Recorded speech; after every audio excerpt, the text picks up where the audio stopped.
Boa noite para você de casa, morador. Ajuste de salários para vereadores protocolam denúncia no Ministério Público. Ex-prefeito José Eustáquio é transferido para o hospital particular em Patos de Minas. Carro forte derrapa durante chuva e tomba na BR-352 em Patos de Minas. Depois de 10 anos, Minas Gerais confirma morte por raiva humana. Polícia Civil conclui inquérito que apurou homicídio de morador de rua. Projeto Justiça em Rede, que auxilia mulheres vítimas de violência, quer ampliar atendimento em Patos de Minas. Especialistas alertam para a necessidade da prevenção para evitar acidentes de trabalho. Espera longa. Idosa sofre com hérnia e não tem dinheiro para pagar procedimento no sistema particular. A Assembleia Legislativa de Minas derruba veto de Romeu Zema e mantém reajustes extras para servidores.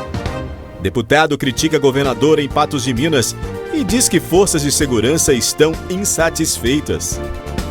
Tem ainda a análise da notícia e muito mais informações a partir de agora no NTV News.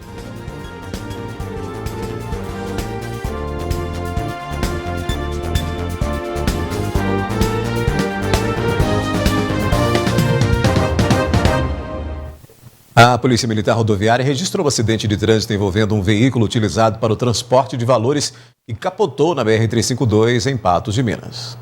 O acidente aconteceu na rodovia 352, na altura do quilômetro 182, em Patos de Minas. Fica bem próximo ali aquele trecho entre a pamonharia e o aeroporto da cidade. Segundo informações do próprio motorista do carro forte, que tem 41 anos, ele contou para a polícia que estava seguindo o sentido da cidade de Lagoa Formosa quando tentou fazer uma curva à direita.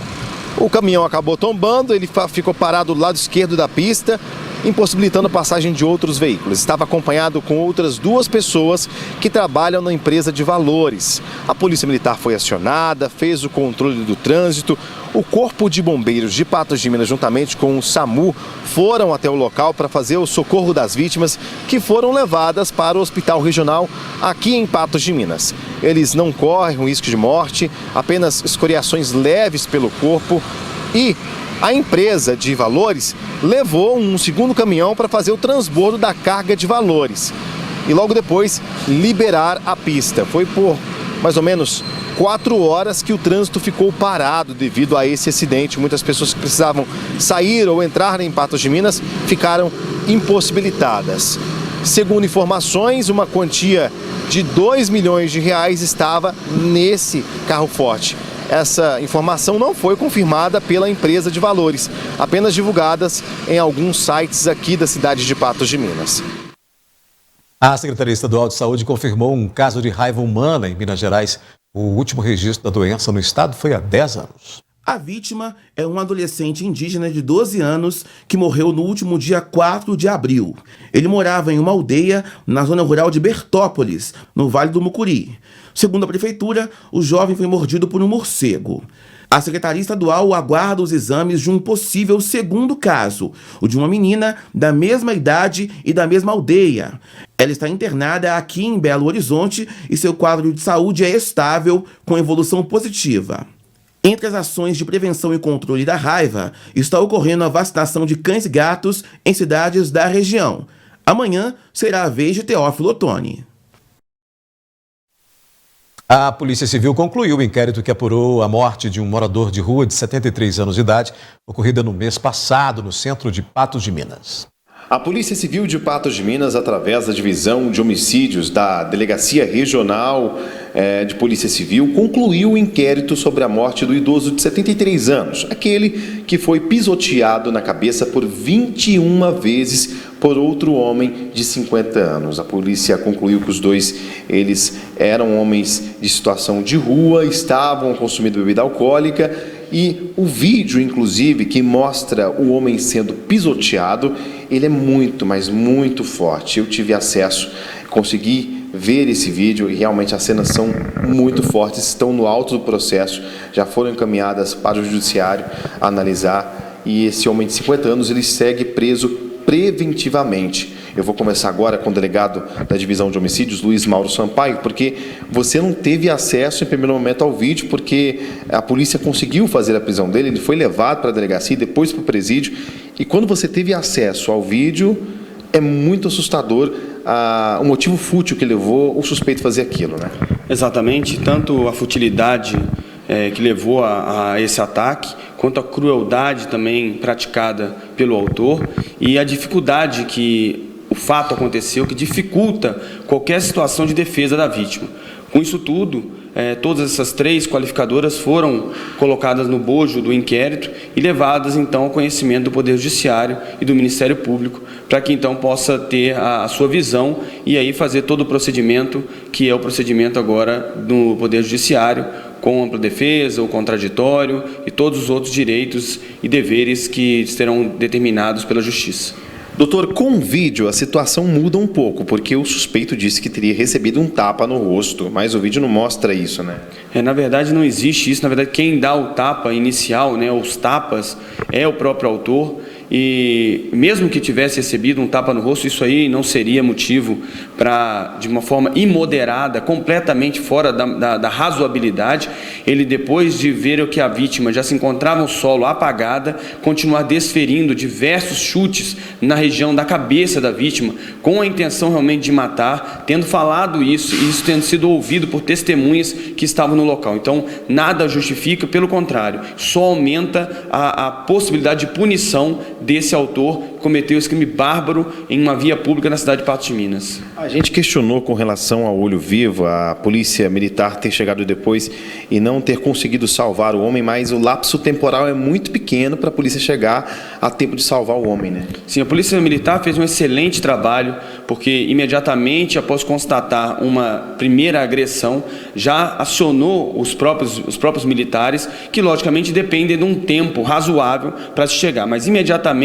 ao momento em que chegaram, já tomaram conhecimento e já tomaram as rédeas da situação, prendendo o autor e já fazendo todo o procedimento para que essa vítima, mesmo já lesionada gravemente, fosse levada ao hospital para que fosse tratado. Infelizmente, no hospital, em decorrência das lesões ocorridas por conta das agressões sofridas, a vítima veio a óbito e por conta disso, em vez de ele responder por uma tentativa de homicídio, caso a vítima viesse a permanecer viva, como ela veio a óbito, ele responde então pelo crime de homicídio qualificado na forma consumada.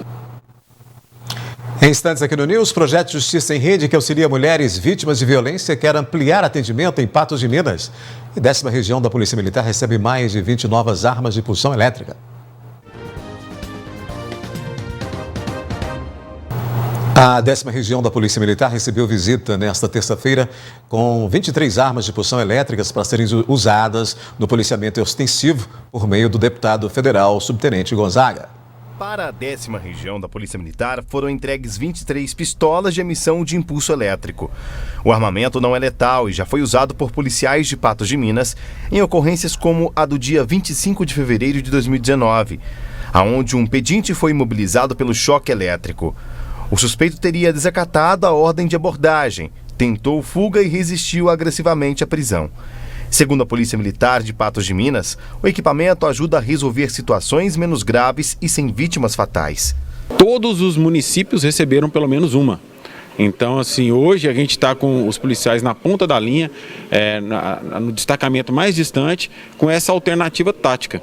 É uma alternativa tática ao uso da força. Então, ela permite que esse instrumento de menor potencial ofensivo permite que o policial militar tenha uma aplicação cirúrgica do uso da força, ao invés dele sair ali do contato físico, né, que é os controles de contato através de defesa pessoal ou bastão, e partir direto para um uso de uma arma de fogo, ele vai utilizar a pistola de emissão de impulso elétrico para tentar imobilizar um cidadão numa situação em que ele esteja resistindo à prisão por algum motivo. Os equipamentos são provenientes de emenda parlamentar de autoria do deputado federal subtenente Gonzaga. Durante a entrega de equipamentos à Polícia Militar aqui de Patos de Minas, o deputado destacou a importância da aquisição de equipamentos para o combate ao crime através das emendas parlamentares. São inúmeras, e talvez em torno de 70% das abordagens que a Polícia Militar faz, em que há necessidade do uso da força, ela está lidando com pessoas que não são bandidos. São pessoas que estão em crise, ou por conta de álcool, por conta de drogas, ou por conta de crises psicológicas, ou porque é uma pessoa nervosa, é um doente mental. Então, há necessidade do uso da força, no entanto, ele não está lidando com o bandido. Então, você não deve usar arma letal nessas circunstâncias. Então, esta pistola de emissão de impulso elétrico, ela vai evitar o contato físico, a necessidade do contato físico, a necessidade da tentativa de, como nós falamos, de pegar na unha, de pegar na mão. Você pode usar a pistola de emissão de impulso elétrico, você vai neutralizar, é um equipamento moderno, ela depois de 5 segundos, ela trava, portanto ela cessa a emissão da eletricidade, mas é o suficiente para que qualquer pessoa seja imobilizada. De acordo com o chefe de Estado-Maior da 10ª Região de Polícia Militar, Tenente Coronel R. Santos, o uso das tecnologias na Polícia Militar ajuda no combate à criminalidade. A Polícia Militar é um órgão de Estado e as medidas que as políticas públicas são implementadas, a Polícia Militar também se move.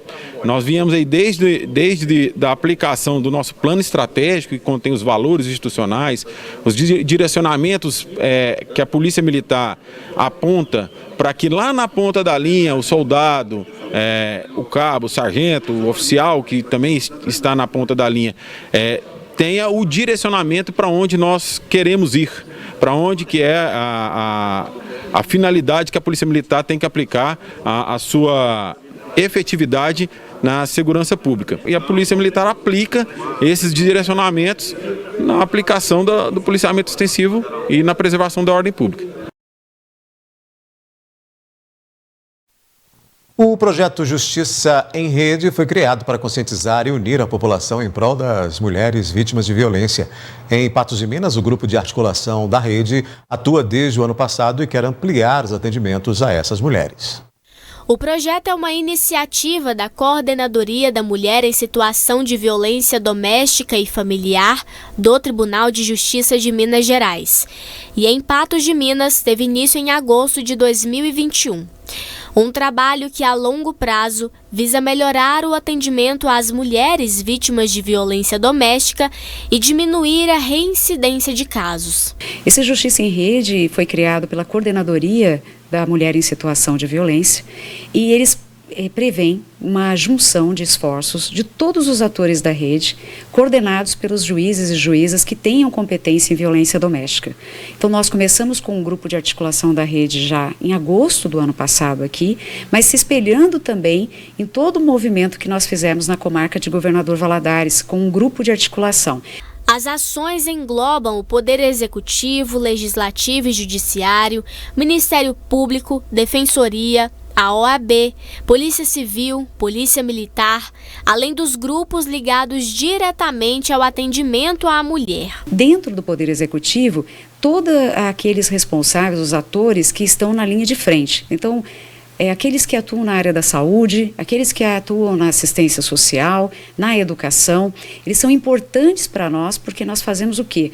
Uma formação específica sobre como lidar com a violência doméstica, porque muitos de nós, numa sociedade ainda machista, numa estrutura patriarcal, nós não sabemos lidar com essa questão da consciência de gênero. Infelizmente, ainda hoje, muitas mulheres sofrem em relação ao atendimento e também a acolhida das pessoas da sua comunidade. Também foram realizadas reuniões em municípios vizinhos, como São Gonçalo do Abaeté, Varjão de Minas e Lagoa Formosa, a fim de ampliar a rede de atendimento. Na prática, são desenvolvidas ações de conscientização com os grupos e, a partir do entendimento do que seria a rede, é que voltam-se os olhares para a necessidade dessas mulheres e para o como acolhê-las e orientá-las.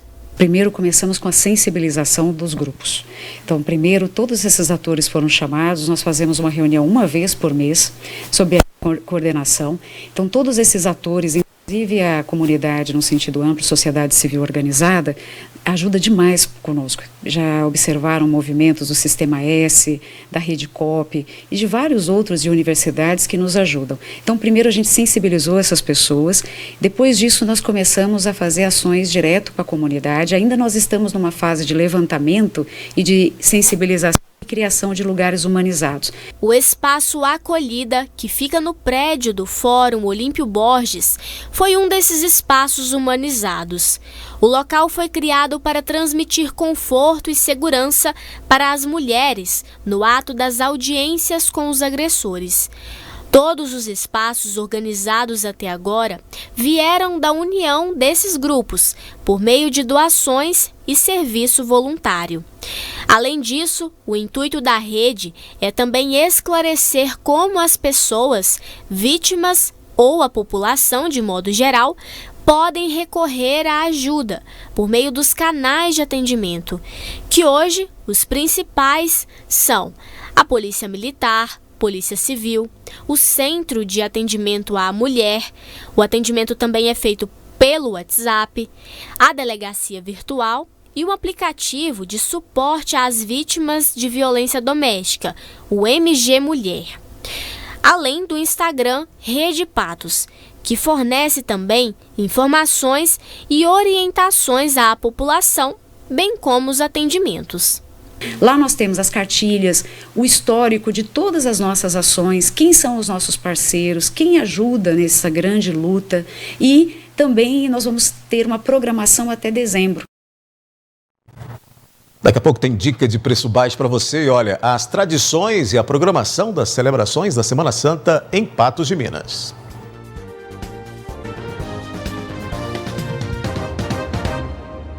Vamos falar de coisa boa aqui no News. Comigo, o Wallace Lima, que é gerente da Eletrosom de Patos de Minas, que traz aqui pra gente, claro, né, oferta, condições de pagamento e muitas novidades. Boa noite, Wallace. Boa noite, Aldair. Boa noite, Patos de Minas e região. É isso mesmo. Show de ofertas da Eletrosom, tá? Amanhã, super quarta-feira mais móveis, tá? Vou falar para vocês aqui, ó, sofá, 2, 3 lugares, apenas R$ 799.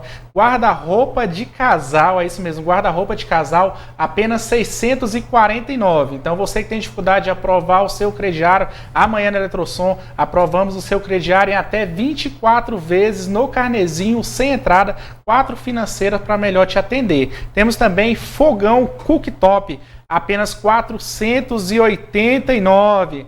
Olha só, você está querendo assistir aquele futebolzão top de quarta-feira? Amanhã, TV 32 Smart Wi-Fi completaça, apenas R$ 1.499. Tudo isso e muito mais em 10 vezes sem juros ou até 24 vezes sem entrada no nosso carnezinho da Eletrosom, que é facilitado para você vir para a nossa loja. E é super fácil de encontrar, né? Endereço tranquilo aqui na região central. Isso, fica ali na rua Olegário Maciel, 296. Você pode ir no Instagram, Eletrosom Patos de Minas, ou Facebook, lá tem um link, você vai chamar o vendedor e vai fazer um super atendimento para você e vai te vender super barato. Garanto o menor preço da cidade. Ou seja, quer comprar barato, passa lá que tem promoção, né? É isso mesmo, comprar barato, vem para a Eletrosom, que é para você, é para sua casa. Maravilha, obrigado pela presença. Obrigado. Valeu. Até Olha, mais. a gente continua então com o NTV News. Os católicos têm uma programação intensa na Semana Santa, né? Nesta segunda-feira, em Patos de Minas, foi realizada a procissão que simboliza o início da Via Sacra de Jesus. A Semana Santa celebra a paixão, a morte e a ressurreição de Jesus Cristo. Esta foi iniciada no Domingo de Ramos e terminará no Domingo de Páscoa com a comemoração da sua ressurreição. Padre Marlon Henrique afirma que, apesar de todo o sofrimento passado por Jesus, foi revelado um projeto de amor. Para nós cristãos, um momento muito importante, onde nós vivenciamos nessa Santa Semana a paixão, a morte e a ressurreição de nosso Senhor Jesus Cristo, que nos ajuda a assimilar os nossos sofrimentos aos sofrimentos de Cristo na cruz.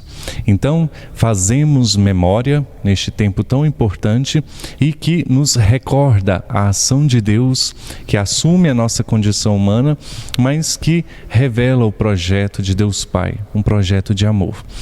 Assim, ao perpassarmos, durante esta Semana Santa, nós também enxergamos e vislumbramos a ação de Deus. Passamos pela dor, pelo sofrimento, pela morte, mas nos gloriando na cruz. O padre conta que a Semana Santa é repleta de programações, como missas, procissões e vigília. Segundo ele, tal momento é de suma importância, visto que ajuda a população a entender a caminhada de um cristão na fé. Elas nos ajudam muito a percebermos na nossa caminhada de fé como cristã, que Jesus, ele assumiu a nossa condição humana, passou pela morte, pela dor, pelo sofrimento, até mesmo caiu por 3 vezes, mas nos ajuda a estarmos firmes na fé, a reconhecermos que o nosso peregrinar, o nosso caminhar vai de encontro a Deus. Sendo assim, nessa segunda-feira ocorreu uma procissão representando o caminho percorrido por Jesus Cristo no seu momento de agonia, indo de encontro à crucificação. Deste modo, Cristo saiu da Catedral de Santo Antônio de Pádua e teve como destino a casa de Hélia, que disse sentir privilegiada com isso. Para mim foi uma emoção muito grande, sabe? Foi um privilégio eu ter sido escolhida para receber Cristo aqui na minha casa. Eu senti que foi uma graça muito importante na minha vida. Mas representa tudo, né? Deus. Dom Cláudio esteve no local e conta que o ato foi uma demonstração de amor, visto que Jesus entregou a sua vida para a salvação da humanidade. É um gesto de acompanhar o Cristo no tempo em que ele está na agonia, né? Quando está no Horto das Oliveiras, a agonia antes da sua prisão, da sua morte na cruz. Você vai com a imagem do Cristo sofredor, né? Por isso chama o Senhor dos Passos, né? Ele que fez toda a caminhada até o Monte Calvário, e lá no Monte Calvário ele entregou a sua vida para a salvação da humanidade. Mas na sequência dessa programação, aí amanhã, quarta-feira santa, acontece a procissão do encontro às 18h30 com celebração eucarística presidida pelo bispo Dom Cláudio Noristan. Daqui a pouco tem a análise da notícia aqui no NTV News. Ex-prefeito José Eustáquio é transferido para o hospital em Patos de Minas. Espera longa, idosa sofre com hérnia e não tem dinheiro para pagar procedimento no sistema particular. O ex-prefeito José Eustáquio Rodrigues, que se envolveu em um acidente após passar mal enquanto dirigia em Patrocínio, foi transferido para um hospital particular em Patos de Minas. Por meio de nota, a assessoria do político informou que a equipe médica trabalha para tratar uma leve pneumonia que ele adquiriu, mas destaca que o estado de saúde do paciente é bom e que não corre perigo. José Eustáquio está consciente e aguarda resultado de exames para ser liberado. A nota também informou que os médicos descartaram definitivamente que ele tenha sofrido um AVC. Está na hora da nossa análise da notícia. Ao meu lado está Gui Boaventura, que é aniversariante desta data, mas que fez questão e a gente não liberou ele para a festa e ele veio trabalhar no dia do aniversário dele. Tudo bem, Gui? Boa noite. Boa noite para você, Odaí. Boa noite ao nosso telespectador. Primeira obrigação, né? Primeira obrigação, depois a devoção, depois a diversão. Depois a diversão. Tá certo. Mas falando aí do Zé Eustáquio, você vai procurando informação, vai procurando saber, né? E o grande problema que teve o Zé Eustáquio é que ele broncoaspirou quando ele teve uma convulsão dentro do carro, e normalmente na convulsão tem uma secreção, e ele broncoaspirou essa secreção, quer dizer, ele respirou e isso foi essa secreção foi para o pulmão dele e provocou essa pneumonia. Mas ele tem se recuperado bem, é uma situação que ele tem que continuar sedado e continuar tomando os antibióticos aí, mas ele tem respondido bem. A informação que nós tivemos agora no final da tarde é que ele tem respondido bem aos medicamentos e que ele logo ele poderá ser destubado. É preciso ceder essa infecção que ele está com ela nos pulmões. O Zé Eustáquio teve um problema de saúde enquanto era gestor do município de Patos de Minas. Essa situação dele agora preocupou bastante por causa daquele problema que ele teve. Todo mundo imaginou, cerebral, né? Porque ele teve aquele problema e tal, que poderia causar um AVC ou qualquer tipo de coisa que o valha, mas esse não teve nada a ver, ou pode até ter sido, porque a convulsão que ele teve é um problema provocado pelo cérebro, mas pode até ter sido causado por isso, mas ninguém vai saber se foi ou se não foi, porque isso não consta dos exames, né?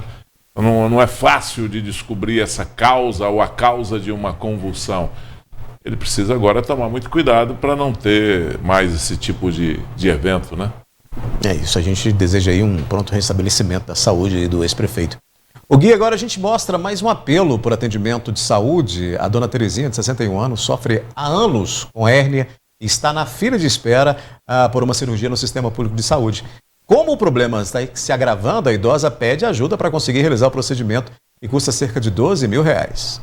A dona Terezinha, de 61 anos, sofre hoje com 2 problemas. Um deles é a catarata, que a cada dia que passa se agrava mais. Hoje, a idosa mal consegue enxergar e precisa realizar uma cirurgia para corrigir o cristalino do olho. Já o outro problema, o mais grave, é uma hérnia umbilical que a idosa descobriu desde quando era jovem e que se agravou na fase idosa. Hoje, Terezinha recebe os cuidados da filha e do genro, que estão o tempo todo do lado dela. Tem muitos anos que ela vem sofrendo com essa hérnia, e agora que a gente descobriu que realmente ela precisa tirar essa hérnia, porque assim, ela sofre muita dor, ela não dorme direito, nem de dia, nem de noite. Ela não dorme direito de noite, ela não dorme de dia, ela tem dia que nem comer, ela não come. Uma comida, ela vai mexendo com a comida e larga a comida no prato que começa a doer. A filha conta que não aguenta mais ver o sofrimento da mãe, que às vezes não consegue nem dormir por causa de tanta dor que sente. Isso é muito triste, eu choro às vezes, assim, eu tô segurando para não chorar perto dela, correr lágrima, mas eu choro calada perto dela. Esses dias eu sentei na beira da cama e eu ela pelejando para caçar um cantinho para virar, para poder acomodar, para ver se parava de doer. Eu não aguentei, eu comecei a chorar em roda dela. A dona Terezinha, ela é de João Pinheiro, estava morando lá. O que acontece? A dona Maria das Graças, cansada em ver a mãe nessa situação, sofrendo lá na cidade, resolveu trazer a mãe para fazer o tratamento aqui na cidade, né? E olha só a dificuldade, há 2 meses a dona Terezinha está assim, ó, em uma cadeira de roda, sem conseguir levantar, e todo esse volume aqui na área da barriga dela é por causa da hérnia. A gente vai pedir, você consegue levantar? Vamos ver a dificuldade que ela tem para levantar, por exemplo. Ela precisa do auxílio do Valdivino e da Maria das Graças para levantar com muito custo, coisa que ela fazia com maior facilidade há 2 meses atrás, e agora ela não consegue mais. Já pode sentar, dona Terezinha, novamente, porque muita dificuldade, dona Terezinha. É muita dificuldade, meu filho. Eu tenho vários tipos de problema, mas... Pode sentar lá novamente que a gente vai conversar com ela. Vamos conversar com ela. Porque o que acontece, gente? Ela precisa de uma cirurgia que custa em média R$12 mil e eles não têm condição. Vamos conversar sobre o seu problema, dona Terezinha. O que você está sentindo? O que a senhora sente? Não consegue andar, não consegue se locomover, nem dormir direito. O que a senhora está sentindo? É a pressão alta e a dor e o sofrimento que não deixa eu dormir, sabe? E eu tenho sono, mas junto a dor e a pressão alta e vários tipos de problemas, não se pode dormir, não tem como eu dormir. Tem dia que a senhora chora bastante? Tem dia que eu choro bastante. Como a senhora consegue imaginar a vida da senhora que antes a senhora dançava forró, saía, e agora a senhora está nessa situação?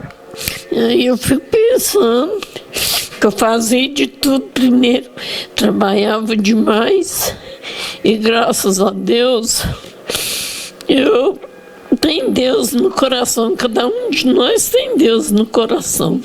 Aí eu confio muito em Deus, eu creio que Deus vai me curar. A dona Terezinha já gastou todas as suas economias com os exames e com a ajuda que ela oferece para a filha para comprar a alimentação para casa. Agora, sem dinheiro, com muita dor e sem saber o que fazer, ela clama pela ajuda da população. O Pix para doação é o CPF 0725 4872 677. Está no nome de Maria das Graças Silva. Já a conta para depósito é Agência 1818, Operação 023, conta 5225-5, Caixa Econômica Federal. Está no nome também de Maria das Graças Silva. Eu quero que ela faça mais rápido possível, não tem condições, você vê, eu ganho salário.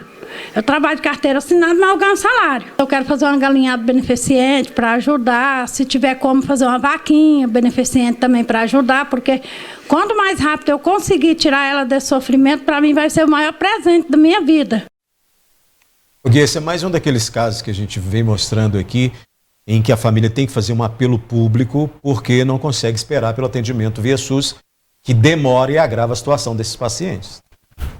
Pois é, eu fico observando, e principalmente nessa época, né? Época de eleição no Brasil, e a gente fica vendo as partes se degladiando o tempo todo, cada um, sabe, dizendo que é melhor do que o... É tudo a mesma coisa, sabe?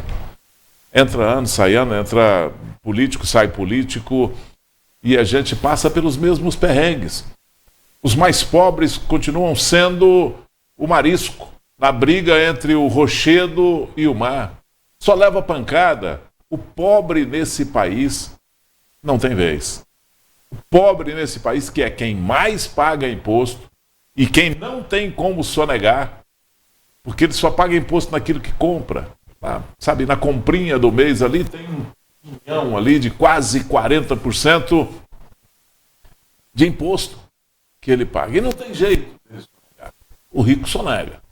Mas ele só leva a pior nessa situação, nessa briga do rochedo contra o... Ele só leva a pancada. A situação que a gente vê as pessoas passar... E outra coisa, Odair, não é só o problema, não resolver o problema de saúde.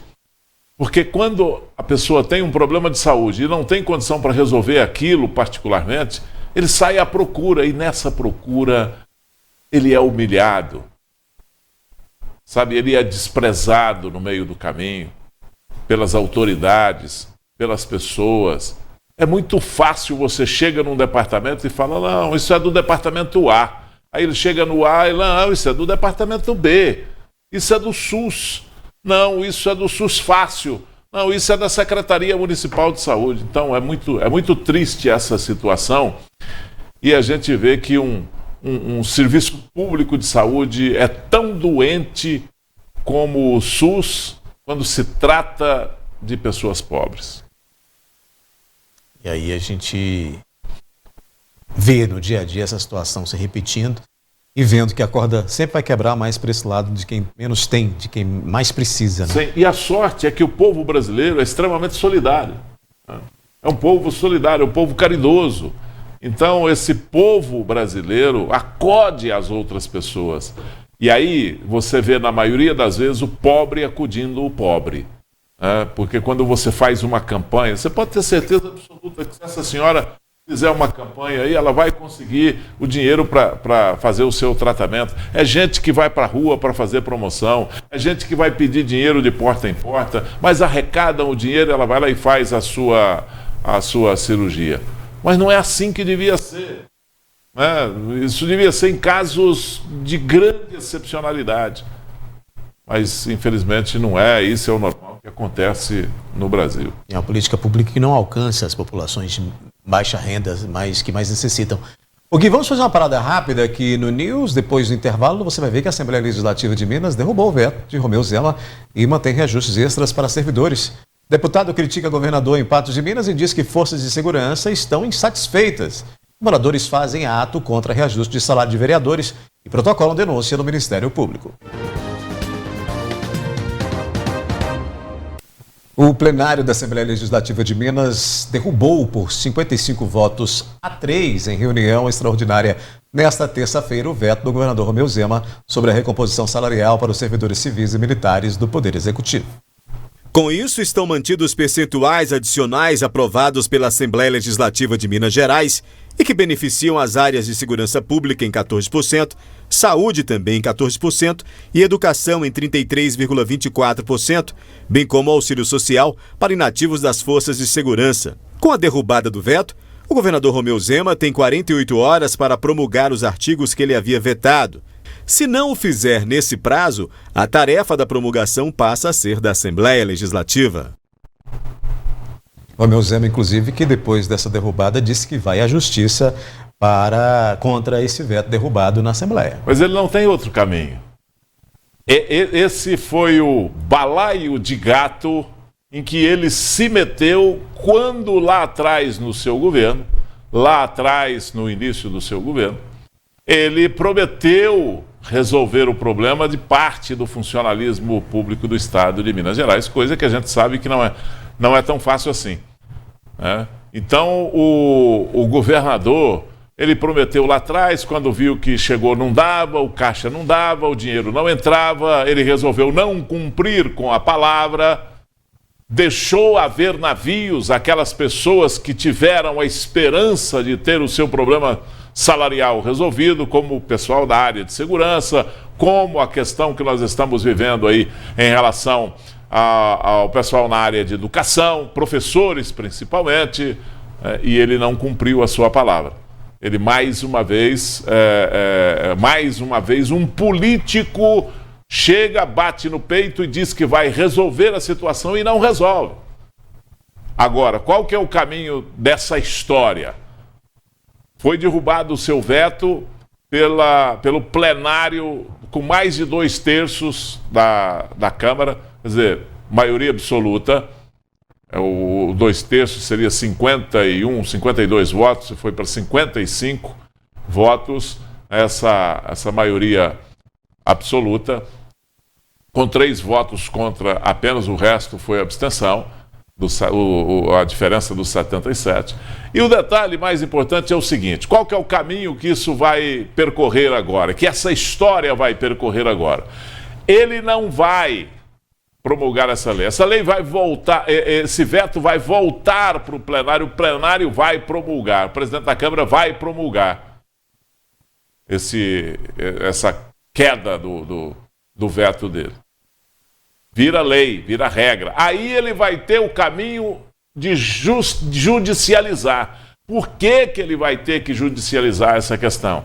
Porque ele vai ter uma lei de um lado mandando ele pagar o aumento, o reajuste, e vai ter uma outra lei pesadíssima, que é a lei de responsabilidade fiscal, dizendo que ele não pode ultrapassar o limite. E para ele pagar, ele vai ultrapassar o limite. Se ele pagar mais do que os 10,06%, ele vai ultrapassar o limite. E aí dá improbidade administrativa, aí dá um rebu dos diabos para o governador, num ano de eleição. Isso vai para a justiça, vai se arrastar e ele vai cada vez mais se desgastar com essa parte da população, com essa parte, inclusive, do eleitorado, muito próxima dele, porque são os empregados do Estado, os empregados que ele dirige, estarão insatisfeitos, trabalhando contra ele, e com razão, porque não foi nada diferente do que uma promessa feita pelo governador, e se você não acreditar na promessa do seu governador, do seu patrão, você vai acreditar no quê? Então, é um balaio de gato. O governador se enveredou por uma estrada que ele não tem volta, mas também não tem saída. Pois é, Gui, o deputado estadual subtenente Gonzaga, ele esteve em Patos de Minas nessa terça-feira e criticou a política do governador Romeu Zema, afirmando inclusive que as forças de segurança do Estado estão insatisfeitas. O desabafo do deputado federal foi feito durante a entrega das armas elétricas para a 10ª Região da Polícia Militar de Patos de Minas. De acordo com o parlamentar, para adquirir o armamento, não houve empenho nenhum por parte do governador de Minas Gerais, Romeu Zema. O deputado afirma que a classe não está satisfeita com o chefe de Estado, que não cumpriu o que prometeu em 2019.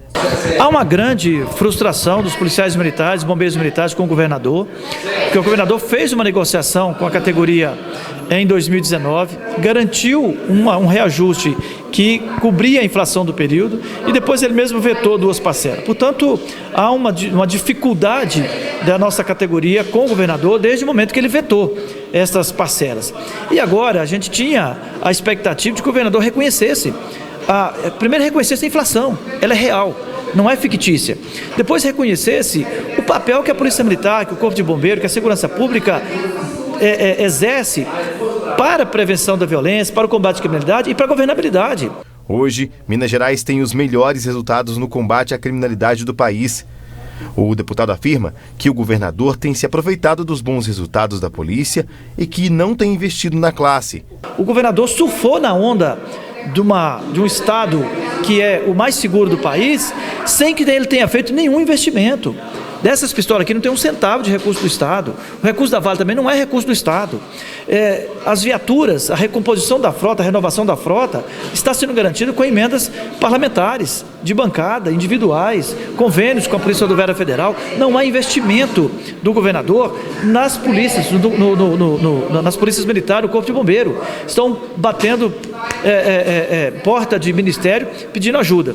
Portanto, já há, nesse período todo, uma relação não muito amistosa dos militares, dos policiais com o governador por conta do veto e por conta do não investimento. Mesmo sem fazer muitos pronunciamentos, a Polícia Militar segue pedindo a recomposição inflacionária de direito. Para o deputado, a polícia deve seguir trabalhando de maneira patriarcal. Porém, a crise prejudica o trabalho das forças de segurança em toda Minas Gerais.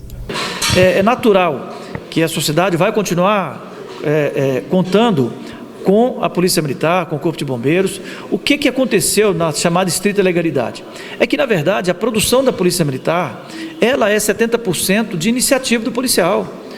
A demanda que vem via 190 não é que gera o melhor resultado do ponto de vista de produtividade, do ponto de vista de apreensão, de prisões. É a iniciativa. É o serviço de inteligência que se faz, que bota o policial na rua para poder fazer o policiamento, e o instinto policial, o profissionalismo, o conhecimento dele, o leva a fazer abordagem, o leva a fazer apreensões de droga, de armas. Então, essa iniciativa é que ficou comprometida no momento que nós chamamos da estrita legalidade. E aí o deputado criticando bastante o governo Zema, já teve esse embate com o governo durante essa questão toda aí da greve, das forças de segurança, e ele reforçando a insatisfação das forças de segurança com a maneira como tem governado o governo Zema, inclusive com aquele acordo feito com a categoria que depois não pôde ser cumprido. Pois é, o governo Zema é marcado, sabe, de uma maneira indelével nesse mandato. Marcado por quê? Marcado pela inabilidade política de relacionamento, quer dizer, não adianta você ser isso está mais do que demonstrado, você ser um grande empresário e não ser um estadista. É preciso que governe, para governar o Estado, é preciso ser estadista. Não tem que ser administrador, é preciso que seja estadista. Porque administradores ele tem no seu secretariado. Esses precisam entender de administração e precisam entender também de política. E o governador precisa entender de relacionamento, precisa de entender de política, precisa de entender de conjuntura do Estado e precisa conduzir essa coisa. Isso que muita gente não entende. É preciso ser estadista. É preciso de ser, na extensão da palavra, estadista. Para governar um estado, para governar um município, para governar um país. As pessoas precisam entender que precisam saber, conhecer isso e conhecer essa máquina. E parece que o governador Zema não conhecia essa máquina político-administrativa do Estado. O relacionamento com a Assembleia foi muito ruim. O relacionamento interno do governador com o staff do Estado foi péssimo. Então, com esse relacionamento ruim, com o cobertor curto, não dando para fazer praticamente nada, verdade é que o governador está aí sem história para contar do seu mandato nesse ano eleitoral. Que história ele vai contar, por exemplo, para o Triângulo Mineiro e Alto Paranaíba? A não ser alguma coisa que ele fez para Araxá, que é a sua terra natal, não poderia ser diferente, para Uberaba, onde ele estudou, e no mais ele não fez absolutamente nada, e mesmo assim Araxá e Uberaba estão ainda achando que ele não fez muita coisa, que ele poderia ter feito muito mais por essas duas cidades. Agora, para o restante dessa nossa região, que está aqui, que nós temos os problemas palpáveis, próximos da gente, nós podemos ver que o governador não fez absolutamente nada. Ele não tem história para contar para Patos de Minas. Que história ele tem para contar para Patos de Minas? Que história ele tem para contar para o Triângulo Mineiro? Que deu dinheiro para a Universidade Federal de Uberlândia? Para um projeto do governo federal que quer abraçar as rodovias, que não queria trazer nenhum benefício para Patos de Minas, que não fez nada pelo hospital regional? Que história ele vai contar? Então, numa análise global em relação ao status atual do governador, desse relacionamento do governador politicamente e administrativamente, é uma situação muito ruim para o governador. Poderia ter sido diferente, e até nós todos queríamos que fosse diferente, porque um bom governador para a nossa região, nós teríamos sido beneficiados de muitas formas e poderíamos ter beneficiados sem grandes despesas para o Estado. Com boa vontade, por exemplo. Mas isso, infelizmente, não aconteceu. Ele não vai ter essa história para contar quando vier a Patos de Minas, quando vier às outras cidades do Alto Paranaíba, do Noroeste e do Triângulo Mineiro. Pois é, em ato contrário ao reajuste em mais de 25% no salário dos vereadores de Patos de Minas, um grupo de moradores protocolou representação do Ministério Público na tarde desta terça-feira. No documento entregue ao Ministério Público para apuração e abertura de inquérito civil, o grupo protestante questiona o aumento de 25,23% nos salários dos vereadores. Eles questionam o percentual de aumento que, para a realidade do município, é desproporcional e que pode afetar o orçamento da Câmara Municipal, segundo eles. A indicação é o aumento abusivo que os vereadores fizeram agora nessa época que a gente está enfrentando. Porque eu falo assim, nem o prefeito aumentou dele, nem a vice aumentou, e eles vão aumentar dessa forma, e o povo, cadê? O salário do povo não aumenta, quando aumenta é pouco, 25% é muita coisa. Pediu para agora revisar todas as contas que caem lá, desde o cafezinho, assessores e tudo. Agora a gente quer saber tudo que passa lá, todos os gastos, para evitar que, eu acho que já que teve esse aumento abusivo, deve ter muito mais outras coisas abusivas lá dentro. O Emerson ficou indignado com o aumento e ainda fez uma comparação do salário dos vereadores com o dos professores, que é bem menor e com menos condições de trabalho. Eu acho que hoje em dia o mundo está passando por uma crise. Se o mundo está passando por uma crise, inclui o Brasil, nosso estado, Minas e o nosso município. Tudo está em crise agora. Essa não é a hora de um aumento desse salarial, não. Inclusive, a gente quer não só ver esse aumento, mas também a possibilidade de reduzir o salário deles. Porque um salário de um professor que hoje educa meu filho na rede pública é R$2.000. Um salário de um vereador passar para 12.500, mais de R$12.500. Esse dinheiro tinha que ser usado em prol da população hoje, que está aí precisando da área de risco e foi desabrigado. Tem muita gente que está desalojada de suas casas até hoje, faltando imóveis dentro de casa, faltando até o de comer dentro de casa. O caso agora deve ser analisado pelo Ministério Público nos próximos dias. E essa indignação da população com relação a esses mais de 25% de reajuste aprovado na Câmara.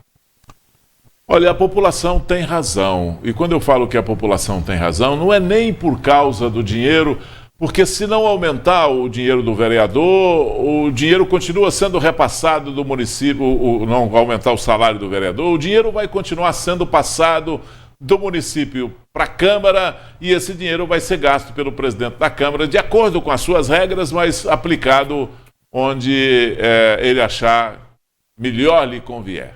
Então você tira das mãos de vários e concentra na mão de um e fala, agora você gasta do jeito que você quiser.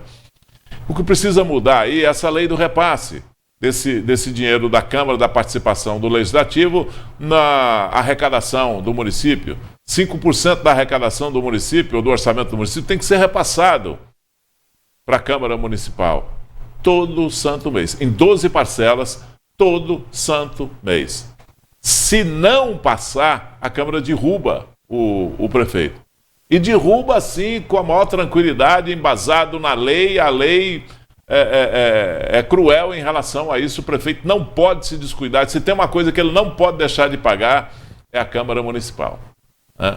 E a Câmara Municipal tem o salário dos vereadores e as outras despesas. Se você fala, não, vamos baixar o salário do vereador, ótimo, baixa o salário do vereador, mas o dinheiro continua indo para lá e aplicar do que jeito? Porque ela não pode, o presidente da Câmara não pode gastar com a comunidade. O presidente da Câmara não pode tirar dinheiro do seu caixa e gastar com